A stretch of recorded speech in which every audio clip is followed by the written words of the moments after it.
Welcome in, everyone, to the Pack a Day podcast. Thank you so much for taking time out of your day to join us today. We are both very clearly not Andy Herman.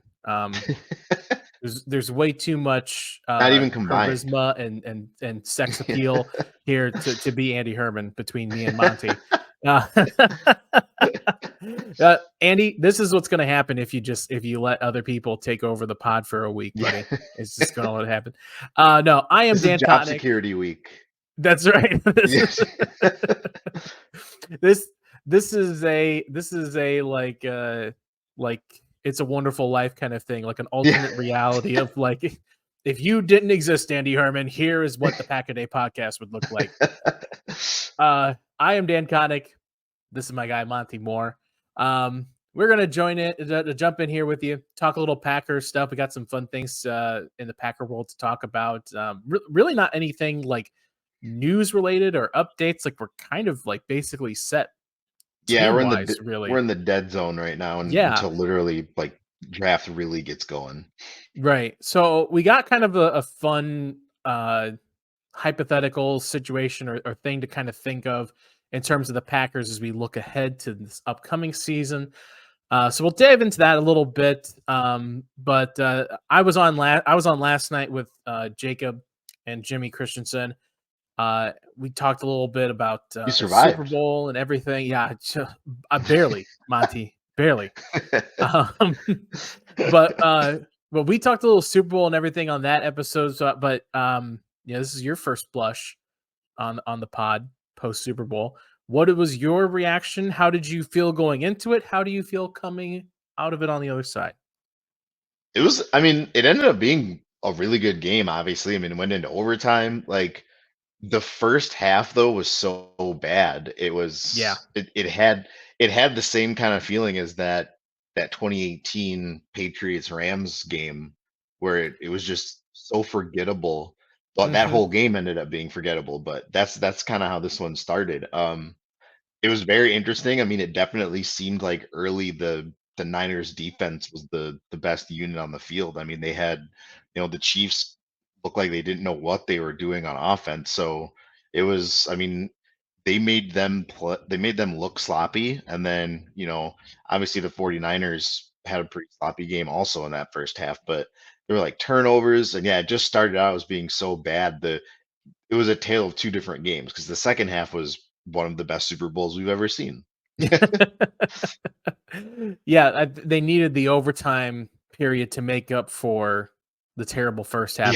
Yeah. Like I understand like people enjoy watching like defensive battles and all of that. It didn't feel like that to me. Yeah, it felt more sloppy offense than it Yeah, did good defense to me. like the only offensive points scored, like the only touchdown scored was Juwan Jennings A wide throwing receiver throwing a a wide touchdown. receiver throwing a touchdown. Like that right there tells you how the offenses were working in the first half. But again, congratulations to the Chiefs.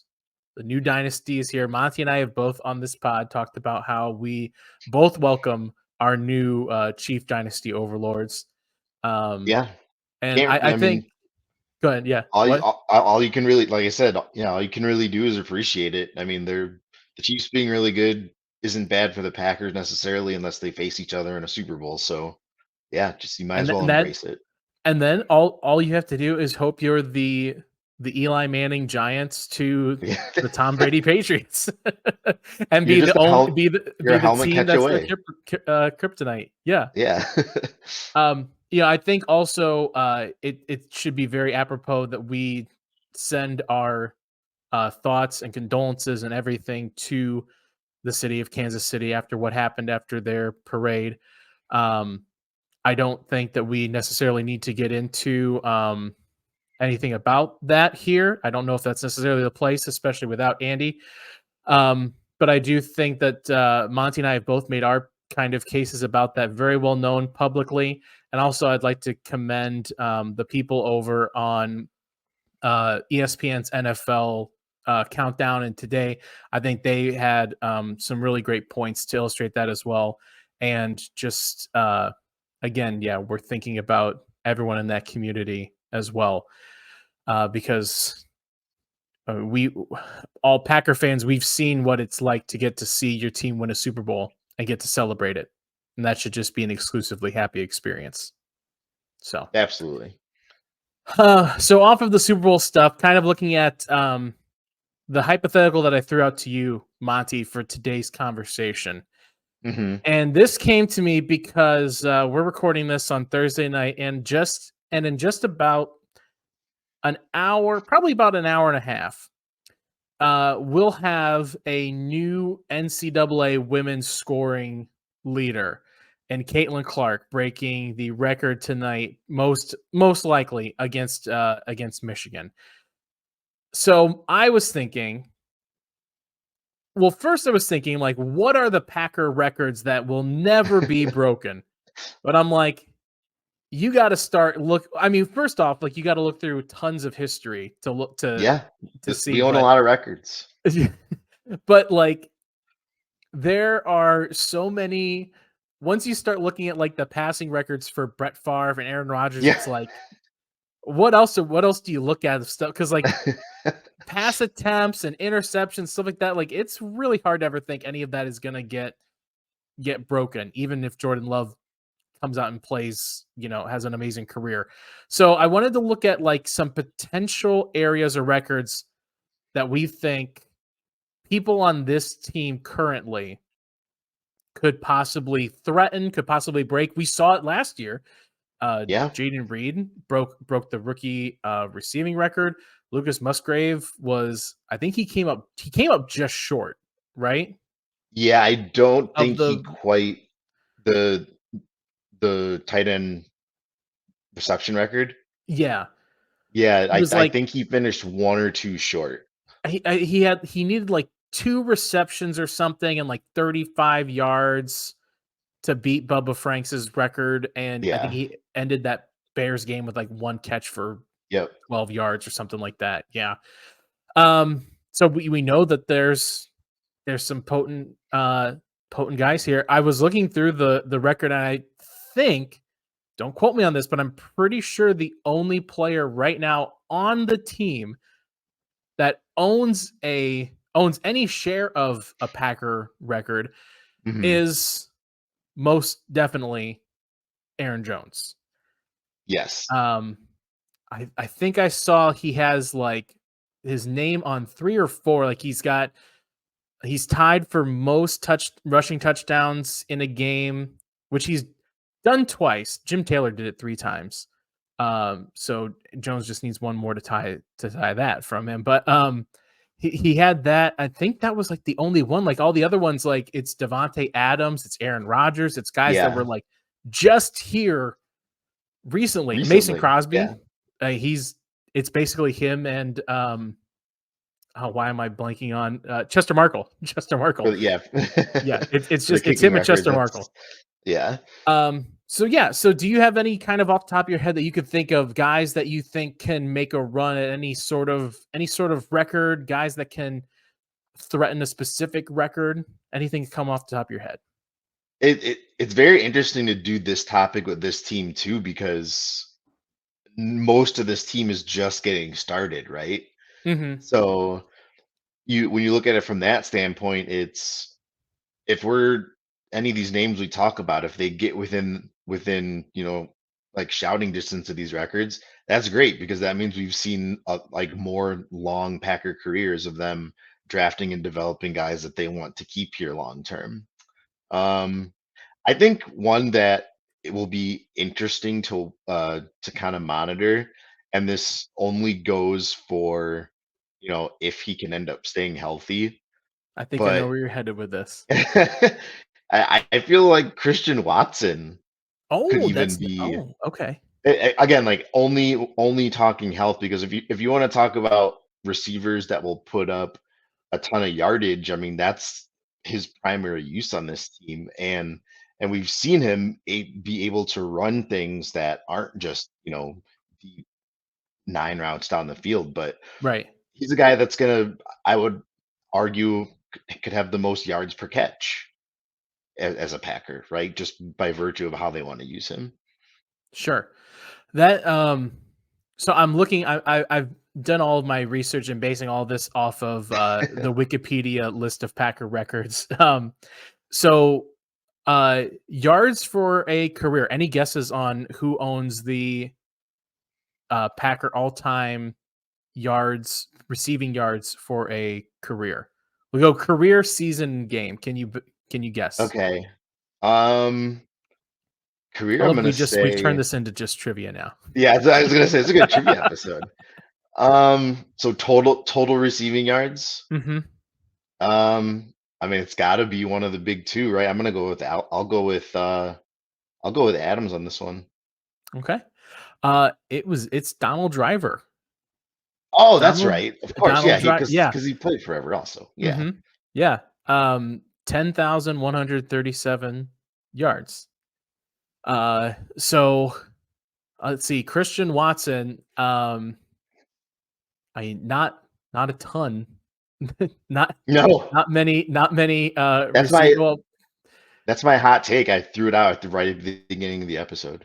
and I think that you know what, like if you're talking about like if this was like a buy low, sell high kind of thing, like if you're buying stock in players of who's going to do it, like he's one that, you know, if all of a sudden the changes that the team made this year with the strength and conditioning kind of really buckling down and figuring out what's going on with all the soft tissue issues and stuff like that, and he like flips a switch and all of a sudden Christian Watson, like like he just gets unlocked and unleashed on They found him bionic hamstrings. yeah.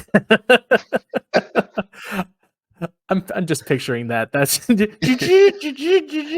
um but so over 2 years he's got a career total 1,033 yards.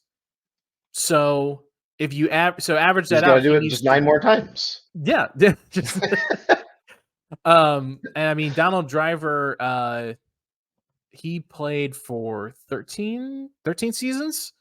I think basing off of what I'm seeing I, there, 99 I, to 2012, yeah, that sounds right. 13, 14 seasons. So yeah, it's all about staying healthy, and it's just like this this offense is this offense is based on throwing the ball around, getting guys open, scheming guys open, and Christian Watson can already do that himself. The thing that the thing that I think about with that, because I thought about that of like, is there a guy that could threaten any sort of yard total kind of thing?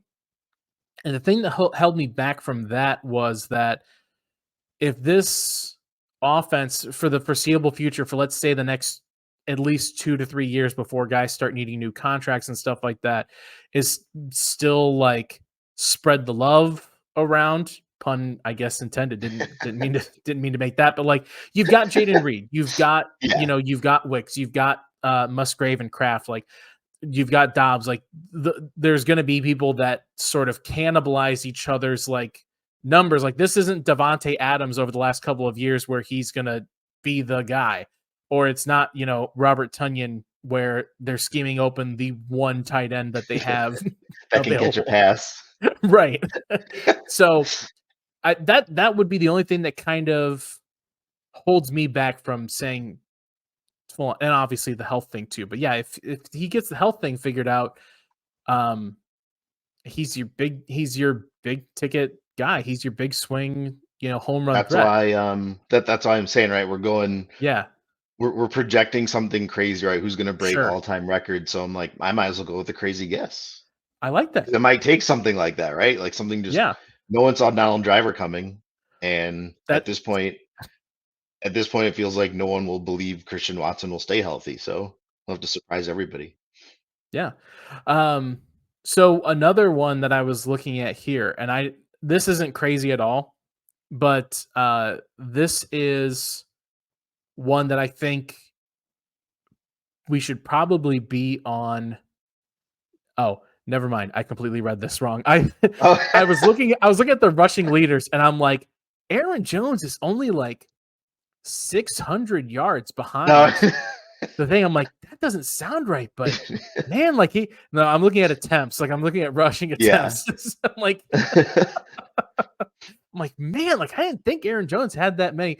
Well, let me ask you this question then. So obviously Aaron Jones, number three, who is the top rushing leaders for the I know it's Packers? The Amon Green. number one, Yeah, Amon it's Green. Amon Green. Yeah. Um, can you guess number two? Because like now you start throwing in all of these.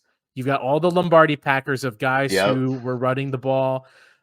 Throw in, the '90s with you got Dorsey Levens and Ryan Grant in 2000s. Feels like Can it's you? Jim Taylor. It is Jim Taylor. Yeah. It is Jim Taylor. Amon Green only the gap between Amon Green and Jim Taylor only about 110, 115 yards Okay. between them. So just one good game from Amon Green was Yeah. enough. But Jim Taylor did it in about 40 less games. Um, so yeah, I was trying to think about one for me, and I'm actually kind of looking uh defensively. So wait, Um, how many yards away was Aaron Jones, by the way? oh, he's like 3,000 yards. Yeah, I was gonna He's say I like know 3,000 it's yards away. Yeah. yeah. Yeah, it's Amon Green with 8,322, Jim Taylor with 8,207, and then I guess actually it's a closer than that. It's 5,940. So like roughly about like 2,500 or so. 300 Aaron Jones games worth of yards with the amount of touches he gets. If we can have a whole season where he gets to play in Dallas exclusively, Yeah, exactly. he will break the rushing record. But like I was looking defensively. Um, tackles for a career as a Packer is my guy, AJ Hawk. I I am a huge AJ Hawk stan. I know a lot of people out there are not. I know there was a lot of anti AJ Hawk sentiment out there, but I really do truly believe that Quay Walker, again, if he can stay healthy, that's another one. If he can stay healthy, he's a good enough player. And I think as the Super Bowl window kind of opens up for the Packers, Hmm. you've got your offense figured out basically for the next couple of years. Defensively moving forward, if you tell me pick a guy that you're building your defense around, Quay Walker kind of stands out from the crowd to me. Yeah, for sure. I mean, and now that they're, going to be moving into, base is a word more than it is a concept right now, but more of a 4-3, I he's like that obviously going to term. obviously going to be that guy in the middle. Right. So he's going to get a lot more opportunities. Yeah, I mean, I think he can be really, really good. And like you said, a guy you build your defense around. He's certainly the most one of the most athletic linebackers they've had in a really long time. Meaning, especially playing inside linebacker. So if there's anybody that what people always said about AJ Hawk was, yeah, he made a lot of tackles, but they're all 5 yards past line of scrimmage, right? So it Yeah. in this type of defense, you get those type of opportunities to make that many tackles, but hopefully Quay Walker makes them a little bit closer to the line of scrimmage. I mean that I understand that sentiment of yes, AJ AJ was more of that early 2000s sort of linebacker that kind of got caught in the Yeah. newer, faster, uh, you know, NFL that he really maybe wasn't as prepared for or fit into. Well, he's more of that Yeah. traditional, He's like, "Hey, yeah, like they changed the rules on me. What the hell?" yeah. um, but like it's for Quay Walker, it's just that he's one of the youngest guys on the team, and to see Hmm. the jump that he made from last year to this year just screams like like I said, like captain, guy that's gonna Yeah, orchestrate this defense. That's what AJ Hawk did pretty well too. Like, say what you want about the tackling 5 yards past line of scrimmage. All the guy did was basically show up every week, and when somebody got near him, tackled him, and put everybody else in the position that they needed to be. He ran the systems for everybody else.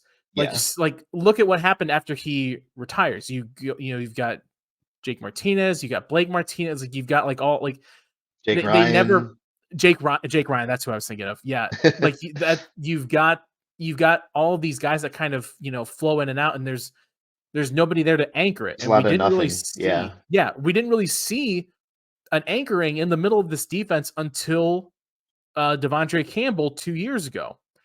And now they've almost done the draft and develop thing with Quay Walker of he gets to spend like basically a year kind of seeing what it's like in the NFL, seeing how Devondre Campbell runs this defense. And then last year, as Quay Walker and Isaiah McDuffie kind of took over as the two mainstays really in the middle there. Quay And Walker that took over defense those definitely duties. looked better when it was the two of them. Oh yeah, for sure. And I mean, so Quay Walker right now, career wise, he is sitting at 239 tackles Oh, he's as a basically Packer. there. I mean, I mean, when you think about it, like so AJ Hawk played for 9 years, 10 years with the Packers. He's he's basically sort of on track to AJ Hawk finished with 1,020 tackles, sitting at just about 225, 250 almost. You're kind of on that pace to threaten the career tackles. And again, like you mentioned, Christian Watson, if he can stay healthy, if they can figure that out, if Quay Walker can stay healthy and play 2 or 3 more games a season, I think what did he miss? He only missed 3 games last season. Didn't Yeah. it feel like Quay Walker missed more games than that?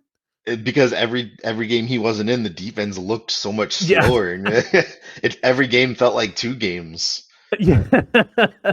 And you know what? I guess maybe too that stat might be misleading because like I think there was a couple of games, definitely a couple of games where he started and played but didn't Yeah, finish and like didn't finish. left early because of the injury stuff. But yeah, if he can get that and stay healthy, the ceiling is the roof for Quay Walker. I think he becomes a guy that we start looking at of like this is this is our this is the who's the Devin White for Yeah, for the Bucks. He's our Luke Kuechly. Like this is the guy, and it's been so long since we had that guy. You know. oh, Um. I mean, yeah, if he like just to like cap that off, like those guys that you mentioned, like he could be a Fred Warner, he could be a like you said Devin White, but it's not necessarily that he will be exactly as good as those guys, but he has the traits to be able to do Yeah. what they do for their defenses. It remains to be seen how high of a level he'll do them at. Yeah. Yeah. That's a good point. Is yeah. He just it's all about the potential, right? Yeah, Like that's how it was when with Christian Watson with him. That's what it is. It's that they have the potential to do it. Um, so I want to touch on this too now because we talked about the kicking records. Do you think Anders Carlson has a chance? Can we look at Anders Carlson this year objectively and say he has the potential to change it around, to turn around and threaten any of the kicking records? Any of like I there's it's Mason Crosby, it's Chester Markle, it's Ryan Longwell. Like, is there any chance we think? I went on the world's like most fragile limb with my first one, so I can't say yes to this one. Anders I've Carlson is a bridge too far. Yeah, I've got to keep one foot in realism. Yeah, I don't think he's gonna break the kicking record, but I do think he's better than he was this year. Like I think he'll get more consistent. Like I mean, his leg is huge, which is so. If you want to predict anything, sure. Will he kick the longest field goal? I was just thinking that because you're right. Like that's kind of the thing is like he probably doesn't break any of the how lucky do you get by getting another, 16, Yeah, 17-year veteran kicker on your roster. So he we already probably got a Hall of Fame quarterback that we got again. So we can't also get another Hall of Fame kicker. we can have it all. We can have it all. Um, but yeah, like there's some of these like attempts in a season or attempts like in a game. That's just not how the NFL's played anymore. Yeah. Like What they're is not the like, attempts in a game record? so attempts in a game actually well, okay, hold on, Dan. Shut up. You don't know anything. Because the attempts in a game record was set not but 3 years ago Really? by Mason Crosby. 7. And I think if it doesn't say the date, but I'm pretty sure Yeah, what the hell 2021, game was that? I think that was the game in Detroit where he missed like 3 field goals. He must have made like 4. But remember he had like No, 3 missed that was field goals. before that because the wasn't the 2021 game. The 2021 game is the one Oh, where they threw the pass to Bakhtiari in the end zone that got intercepted. no, wasn't that last year?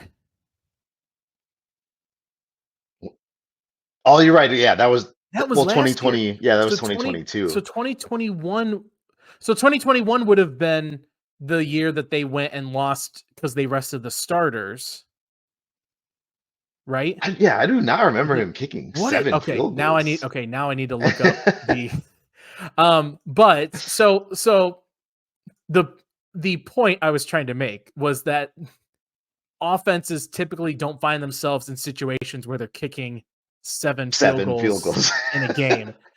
Um So I don't think we see that happen from him, but you mentioned the longest field goal, and it's kind of apropos because we're coming off of the Super Bowl that not once but twice had That was NFL. hilarious. That was so hilarious. Like I felt like so hey, bad for Case you Keenum owned an NFL record for 3 hours. for 3 not even 3 hours. I don't Yeah, it wasn't even the length of a Marvel movie. I for an don't hour and a think. half. Yeah. And not only that, but you ended up losing like that. Like that's one of those like you can't even take home like the consolation prize of like, hey, at least I got something. They'll, I they'll set a never take this record. from me. Um, yeah. So okay, I'm trying to go back here and look. 2021. Man, what game would this have been? Oh, wait, was it the? I think it was the Bengals game, the Bengals overtime game Oh, of where course. where he You and were Ryan both McPherson kickers. kept missing every single Oh field my, goal. that was okay. You know why we That don't has remember to that be game? it. Because I swore that game was a fever dream, and that tracks. That was wild. Because what threw me off is when you said it was one of the Lions games, and I was like, I definitely don't remember. Yeah. Okay. It was this game. Mason Crosby, 7 field goal attempts, 4 made. That game was insane. And Evan Evan McPherson missed both of his field goals. He didn't make either. I thought he had at least one from that game, but no, he missed both of those field goals that could have been game winners. Yeah, But remember the one he the thought he made and he started oh yeah, we started celebrating? celebrating. Yeah, that was as a registered Bengal hater, I really enjoyed Oh the hell out man, of that. But can you guess within a yard? I'll give you a yard either way. Longest field goal by Mason Crosby. It was on October 23rd, 2011. I'm gonna go back and find that I'll season now. I know he's kicked a ton of like 54s and Mhm. 55s. I know he's kicked a 56. Um, I'll say 58. On the nose. Okay. 58 yards. So 2011 on October 23rd. Can you guess the opponent? It was an Oof. away game Okay. and it was Um, indoors, which you probably may have maybe oh man. added to why they went for such a long one. Was it in Minnesota? It yes, it was. It Okay, was at Minnesota. I because I do remember that year against the Vikings, he made a really long kick. I didn't remember it being that kick, but He okay, yeah, kicked a that tracks. 58-yard field goal in the closing seconds of the third quarter. Ironically enough, the kicker for the Vikings, Mr. Ryan Longwell, still Oh, at that's that right. point. Yeah, he was still there. Mhm. Yeah. If you want any insight into how my brain works for anyone watching, I didn't remember that Donald Driver was the all-time receiving yards leader for the But you knew Packers. but you knew almost down to the play Mason For Crosby's Mason Crosby's longest field goal. longest field goal ever made.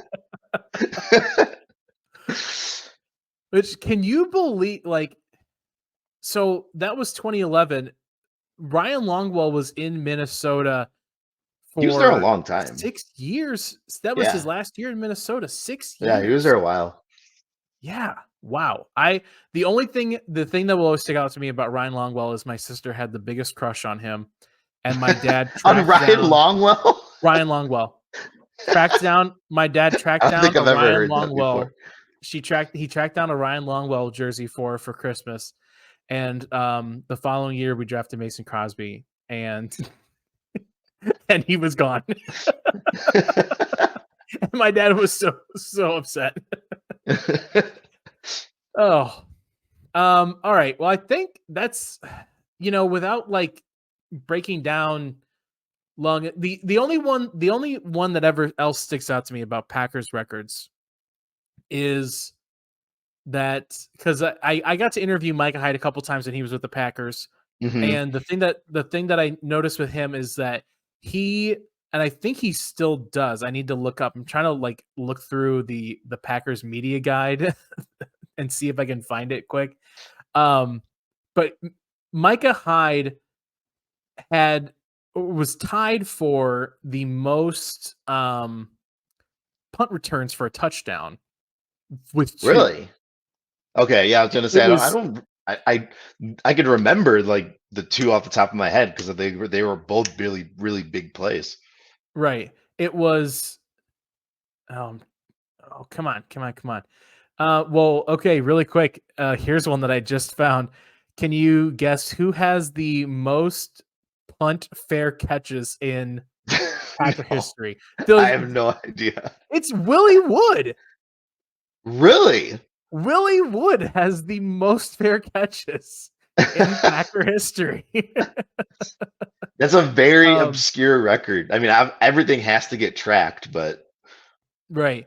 So there are three players, I just found it. Three players who are tied for most punt return touchdowns in a Packer career. And all post they're all Brett Favre era and onward. okay. I know for a fact one is Will Blackman, One is definitely Will Blackman, and then obviously Micah Hyde. I Micah said, Hyde. can you guess the other one? It's one that it's staring at you right in the face. Is it Desmond Howard? It is Desmond Howard. Okay, yeah. Yeah, yeah, Yeah, if you're talking return records, he's got to be he's always in there. and So the thing with Desmond Howard is he did all of that in one season in the '96 yeah, season. He had 3 punt return touchdowns in And the then obviously 96 the one season. the and Micah obviously Micah the and kick Will in the Super Blackman Bowl. did it over the course of their career. Um, but if you want to talk about one like Jaden Reed could start develop. I think Jaden Reed is going to be special, and I think he could eke out something. He could eke Oh something yeah, out there it wouldn't surprise me if Jaden Reed had 2 punt return touchdowns. by the end of his Like, career. yeah. Yeah, Like, obviously, it's a bigger undertaking than we're making it sound, but just like you said, I mean, he's really good with the ball in his hands, and he's right now there has been their primary punt returner, so like he's getting the yeah. chances.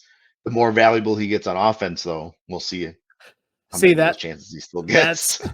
yeah, that's what I was thinking was like, it's one of those like because that's what happened with Micah Hyde is he started to become a little bit too valuable on the defensive side, and they started moving him away from the punt return duties.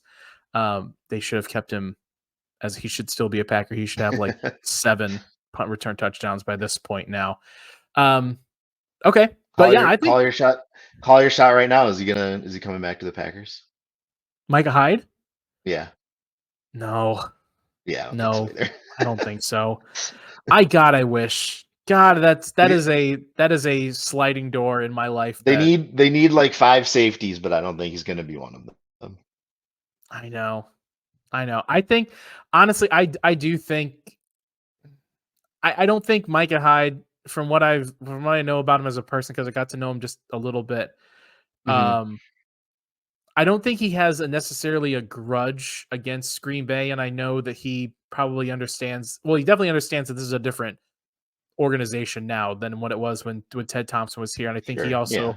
probably understands kind of some of the history about the Ted Thompson era there at the end with the cognitive stuff, and I think that had a little bit to do with it. But Mike has developed himself into like a mainstay there in Mhm. Buffalo, and Mike is a pretty loyal guy. I feel like I think he wants to do something special in Buffalo, but we'll see, man. Gosh, I would don't tempt me with a good time with that, man. I would do some things to get to get him back in green and gold, man. Well, I think it's about as deep as we can go. Like we could like start really diving into some stuff, and we could go like another hour. But I think we covered this pretty good. Yeah, we went Y- offense, defense, and special teams, so Yeah. Oh wow. complete Yeah, we game. did. I didn't think Complete I game. didn't mean to do that, but yeah, that totally. I think we did. Let's call this the AJ Hawk of Pack a Day podcast episodes. We did just enough to Yeah. hold the ground, We didn't impress hang our anyone. own. We didn't impress anybody, but I don't think we let anybody down. I don't. I Right. don't think. I don't think. We're gonna get replaced anytime soon. But We did what we were supposed to do, and it was enjoyable to watch. exactly. Hopefully, Andy should be back soon. Hopefully, I know he's dealing with a lot of stuff. I mean, everybody, you and me, Jesus, Monty, like it's been a mash ward. The Pack a Day podcast unit feels like, Yeah. Everybody's been sick. It's been ridiculous. yeah. So thank you everyone that stopped by to listen. Monty, if people want to find you out in the world, where can they do that? Sure, absolutely. You can find me on Twitter. I am at Ferd Turgeson, FERD_TURDESON. Cool. And yeah, you can follow me as well on Twitter at DK all the way. All of our stuff is always out there, out in the world. Monty and I, and as well as Camille, hopefully will be again, she's on the mend today. Yeah. So hopefully we'll be back next Friday. Normal podcast stuff. Andy will be back here on the YouTube side, hopefully by then. Start really diving into a little bit more of that draft content as well. So subscribe, like, follow everywhere else. Let the people in your life know that they should be following the only 365-day a year Pack podcast out there.